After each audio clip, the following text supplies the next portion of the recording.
تم جاؤ گی اس کا لیکچر سننے؟ صبیحہ کے نکلنے کے بعد زینب نے رابعہ سے پوچھا۔ نہیں، میرا کوئی ارادہ نہیں ہے، میں ایسے لیکچر ہضم نہیں کر سکتی، رابعہ نے اپنی کتابیں اٹھاتے ہوئے لاپرواہی سے کہا۔ ماما زینب اور جویریہ کے برعکس وہ قدرے آزاد خیال تھی اور زیادہ مذہبی رجحان بھی نہیں رکھتی تھی۔ ویسے میں نے صبیحہ کی خاصی تعریف سنی ہے، زینب نے رابعہ کی بات کے جواب میں کہا۔ ضرور سنی ہوگی، بولتی تو واقعی اچھا ہے، اور میں نے تو یہ بھی سنا ہے کہ اس کے والد بھی کسی مذہبی جماعت سے منسلک ہیں۔ ظاہر ہے، پھر اثر تو ہوگا۔ رابعہ نے اس کی معلومات میں اضافہ کیا۔ امامہ ان سے کچھ دور ایک کونے میں اپنی کتابیں لیے بیٹھے بظاہر اس مطالعہ کرنے میں مصروف تھی، مگر ان دونوں کی گفتگو بھی ان تک پہنچ رہی تھی۔ اس نے شکر کیا کہ ان دونوں نے اسے اس گفتگو میں گھسیٹنے کی کوشش نہیں کی۔ 3 دن کے بعد امامہ مقررہ وقت پر ان لوگوں سے کوئی بہانہ بنا کر لیکچر اٹینڈ کرنے چلی گئی۔ رابعہ، جویریہ اور زینب تینوں ہی اس لیکچر میں نہیں گئیں۔ پھر اس کا ارادہ بدل گیا۔ امامہ نے ان لوگوں کو نہیں بتایا کہ وہ صبیحہ کا لیکچر اٹینڈ کرنے جا رہی تھی۔ صبیحہ امامہ کو دیکھ کر کچھ حیران ہوئی تھی۔ مجھے بہت خوشی ہو رہی ہے آپ کو یہاں دیکھ کر، مجھے آپ کے آنے کی توقع نہیں تھی، صبیحہ نے اس سے گرم جوشی سے ملتے ہوئے کہا۔ یہ پہلا قدم تھا اسلام کی جانب جو امامہ نے اٹھایا تھا۔ اس سارے عرصہ میں اسلام کے بارے میں اتنی کتابیں، تفاسیر اور تراجم پڑھ چکی تھی کہ کم از کم وہ کسی بھی چیز سے ناواقف اور انجان نہیں تھی۔ اسراف کے بارے میں اسلامی اور قرآنی تعلیمات اور احکامات سے بھی وہ اچھی طرح واقف تھی، مگر اس کے باوجود صبیحہ کی دعوت کو رد کرنے کی بجائے قبول کر لینے میں اس کی پیش نظر صرف ایک ہی چیز تھی، وہ اپنے مذہب سے اسلام تک کا وہ فاصلہ طے کرنا چاہتی تھی جو اسے بہت مشکل لگتا تھا۔ اور پھر وہ صرف پہلا اور آخری لیکچر نہیں تھا، یکے بعد دیگرے وہ اس کا ہر لیکچر اٹینڈ کرتی رہی۔ وہی چیزیں جنہیں وہ کتابوں میں پڑھتی رہتی تھی اس کے منہ سے سن کر پر اثر ہو جاتی۔ اس کی صبیحہ سے عقیدت میں اضافہ ہوتا جا رہا تھا۔ صبیحہ نے اسے یہ نہیں بتایا کہ وہ اس کے عقیدے کے بارے میں جانتی تھی، مگر امامہ کو اس کے پاس آتے ہوئے 2 ماہ ہوئے تھے جب صبیحہ نے ختم نبوت پر ایک لیکچر دیا۔ قرآن پاک وہ کتاب ہے جو حضرت محمد صلی اللہ علیہ وآلہ وسلم پر نازل ہوئی۔ صبیحہ نے اپنے لیکچر کا آغاز کیا، اور قرآن پاک میں ہی اللہ نبوت کا سلسلہ حضرت محمد صلی اللہ علیہ وآلہ وسلم پر ختم کر دیتے ہیں۔ وہ کسی دوسرے نبی کی کوئی گنجائش باقی نہیں رکھتے۔ اگر کسی نبی یعنی حضرت عیسیٰ علیہ السلام کا دوبارہ نزول کا ذکر ہے تو وہ بھی ایک نئے نبی کی شکل میں نہیں ہے، بلکہ ایک ایسے نبی کا دوبارہ نزول ہے جن پر نبوت حضرت محمد صلی اللہ علیہ وآلہ وسلم سے بہت پہلے نازل کر دی گئی تھی، اور جن کا دوبارہ نزول ان کی اپنی امامت کے لیے نہیں بلکہ حضرت محمد صلی اللہ علیہ وآلہ وسلم کی امت کے لیے ہی ہوگا، اور آخری نبی حضرت محمد صلی اللہ علیہ وآلہ وسلم ہی رہیں گے۔ کسی بھی آنے والے دور میں یا کسی بھی گزر جانے والے دور میں یہ رتبہ اور فضیلت کسی اور کو نہیں دی گئی۔ کیا یہ ممکن ہے کہ اللہ ایک پیغمبر کو یہ رتبہ اور درجہ عطا کرتا اور پھر اسے اس سے چھین کر کسی دوسرے شخص کو دے دیتا؟ قرآن پاک میں اللہ تعالیٰ فرماتا ہے، بات میں اللہ سے بڑھ کر سچا کون ہے؟ تو کیا یہ ممکن ہے کہ وہ اپنی بات کو خود ہی رد کر دیتا؟ اور پھر اگر اللہ کی اس بات کی گواہی حضرت محمد صلی اللہ علیہ وآلہ وسلم خود دیتے ہیں کہ ہاں وہ اللہ کے آخری رسول صلی اللہ علیہ وآلہ وسلم ہیں اور ان کے بعد دوبارہ کوئی نبی نہیں آئے گا، تو پھر کیا ہمارے لیے کسی بھی طور یہ جائز اور مناسب ہے کہ ہم کسی دوسرے شخص کے نبوت کے دعوے پر غور تک کریں؟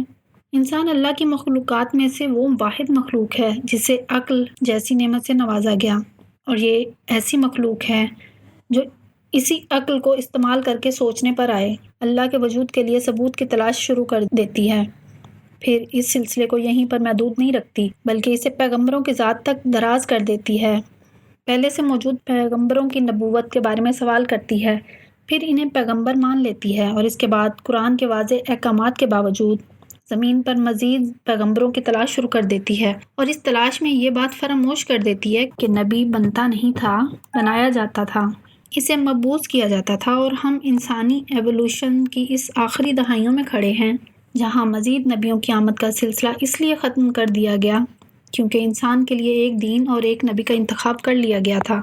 اب کسی نئے عقیدے کی ضرورت نہیں، بلکہ صرف تقلید کی ہے، صرف تقلید یعنی پریکٹس، اس ایک آخری اور مکمل دین کی جسے پیغمبر اسلام حضرت محمد صلی اللہ علیہ وآلہ وسلم پر ختم کر دیا گیا ہے۔ اب وہ ہر شخص خسارے میں رہے گا جو دین کی رسی کو مضبوطی سے تھامنے کے بجائے تفرقے کی راہ اختیار کرے گا۔ اگر ہماری اعلیٰ تعلیم اور ہمارا شعور ہمیں دین کے بارے میں صحیح اور غلط کی تمیز نہیں دے سکتے، تو پھر ہم میں اور اس جانور میں کوئی فرق نہیں جو سبز تازہ گھاس کے ایک گٹھے کے پیچھے کہیں بھی جا سکتا ہے، اس بات کی پرواہ کیے بغیر کہ اس کا ریوڑ کہاں ہے۔ 40 منٹ کے اس لیکچر میں سبیحہ نے کسی اور غلط عقیدے یا فرقے کا ذکر بھی نہیں کیا تھا۔ اس نے جو کچھ کہا تھا بالواسطہ کہا تھا، صرف ایک چیز بلا واسطہ کہی تھی، اور وہ حضرت محمد صلی اللہ علیہ وآلہ وسلم کی ختم نبوت کا اقرار تھا۔ اللہ کے آخری پیغمبر حضرت محمد صلی اللہ علیہ وآلہ وسلم تھے جنہوں نے 1400 سال پہلے مدینے میں وفات پائی۔ 1400 سال سے پہلے مسلمان ایک امت کے طور پر اسی ایک شخص کے سائے میں کھڑے ہیں۔ 1400 سال بعد بھی ہمارے وہ ایک آخری نبی صلی اللہ علیہ وآلہ وسلم ہیں جن کے بعد کوئی دوسرا نبی بھیجا گیا نہ بھیجا جائے گا، اور ہر وہ شخص جو کسی دوسرے شخص میں کسی دوسرے نبی کا عکس تلاش کرنے کی کوشش کرتا ہے، اسے ایک بار اپنے ایمان کا از سر نو جائزہ لینا چاہیے۔ شاید یہ کوشش اسے اس عذاب سے بچا دے جس میں وہ اپنے آپ کو مبتلا کرنے کی کوشش کر رہا ہے۔ امامہ ہر لیکچر کے بعد سبیحہ سے مل کر جایا کرتی تھی۔ اس لیکچر کے بعد وہ سبیحہ سے نہیں ملی۔ ایک لمحہ بعد وہاں رکے بغیر وہ وہاں سے چلی آئی۔ عجیب سی ذہنی انتشار میں مبتلا ہو کر وہ کالج سے باہر نکل کر پیدل چلتی رہی۔ اتنی دیر پر چلتی رہی اور اس نے کتنی سڑکیں عبور کریں اسے اندازہ نہیں ہوا۔ کسی معمول کی طرح چلتے ہوئے وہ فٹ پاتھ سے نیچے نہر کے کنارے بنی ہوئی ایک بینچ پر جا کر بیٹھ گئی۔ سورج غروب ہونے والا تھا اور اوپر سڑک پر گاڑیوں کے شور میں اضافہ ہو گیا تھا۔ وہ چپ چاپ نہر کے بہتے ہوئے پانی کو دیکھتی رہی۔ ایک لمبی خاموشی کے بعد اس نے بڑبڑاتے ہوئے خود سے پوچھا، آخر میں کیا کر رہی ہوں؟ اپنے ساتھ کیوں اپنے آپ کو الجھا رہی ہوں؟ آخر کس یقین کی کھوج میں سرگرداں ہوں؟ اور کیوں؟ میں اس سب کے لیے تو یہاں لاہور نہیں آئی، میں تو یہاں ڈاکٹر بننے آئی ہوں۔ مجھے آئی اسپیشلسٹ بننا ہے۔ پیغمبر پیغمبر پیغمبر، میرے لیے ہر چیز وہاں کیوں ختم ہو جاتی ہے؟ اس نے اپنے دونوں ہاتھوں سے اپنا چہرہ ڈھانپ لیا۔ مجھے اس سب سے نجات حاصل کرنی ہے۔ میں اس طرح اپنی اسٹڈیز پر کبھی توجہ نہیں دے سکتی۔ مذہب اور عقیدہ میرا مسئلہ نہیں ہونا چاہیے۔ صحیح یا غلط میرے بڑوں نے دیا، وہی ٹھیک ہے۔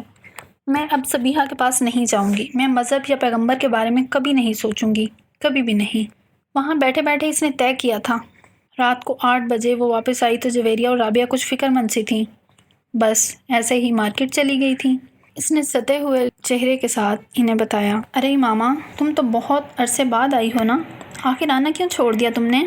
بہت دنوں بعد ایک بار پھر سبیحہ کے پاس پہنچ گئی۔ سبیحہ کا لیکچر شروع ہونے والا تھا۔ مجھے آپ سے کچھ باتیں کرنی ہیں۔ آپ اپنا لیکچر ختم کر لیں، میں باہر بیٹھ کر آپ کا انتظار کر رہی ہوں۔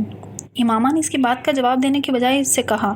ٹھیک 45 منٹ کے بعد جب سبیحہ اپنے لیکچر ختم کر کے باہر نکلی تو اس نے امامہ کو باہر کوریڈور میں ٹہلتے ہوئے پایا۔ وہ سبیحہ کے ساتھ دوبارہ اسی کمرے میں آن بیٹھی جو اب خالی تھا۔ سبیحہ خاموشی سے اس کی طرف سے بات شروع کرنے کا انتظار کر رہی تھی۔ امامہ چند لمحے کسی سوچ میں ڈوبی رہی، پھر اس نے سبیحہ سے کہا، آپ کو پتہ ہے میں کس مذہب سے ہوں؟ ہاں میں جانتی ہوں، جویریہ نے مجھے بتایا تھا، سبیحہ نے پرسکون انداز میں کہا۔ میں آپ کو بتا نہیں سکتی کہ میں کس حد تک فرسٹریٹڈ ہوں۔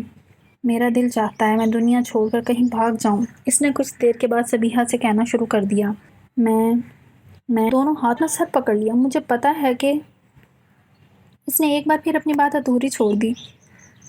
پھر خاموشی۔ مگر میں اپنا مذہب نہیں چھوڑ سکتی، میں تباہ ہو جاؤں گی، میرے ماں باپ مجھے مار ڈالیں گے، میرا کیریئر، میرے خواب، سب کچھ ختم ہو جائیں گے۔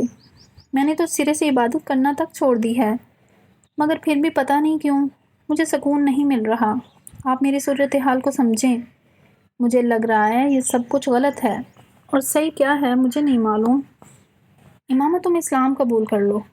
سبیحہ نے اس کی بات کے جواب میں صرف ایک جملہ کہا، یہ میں نہیں کر سکتی، میں آپ کو بتا رہی ہوں، میں کتنے مسائل کا شکار ہو جاؤں گی۔ تو پھر میرے پاس کس لیے آئی ہو؟ سبیحہ نے اسی پرسکون انداز میں کہا۔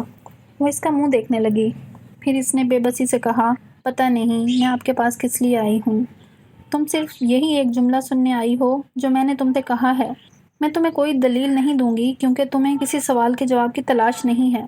ہر سوال کا جواب تمہارے اندر موجود ہے، تم سب جانتی ہو، بس تمہیں اقرار کرنا ہے، ایسا ہی ہے نا؟ امامہ کی آنکھوں میں آنسو تیرنے لگے۔ مجھے لگ رہا ہے میرے پاؤں زمین سے اکھڑ چکے ہیں۔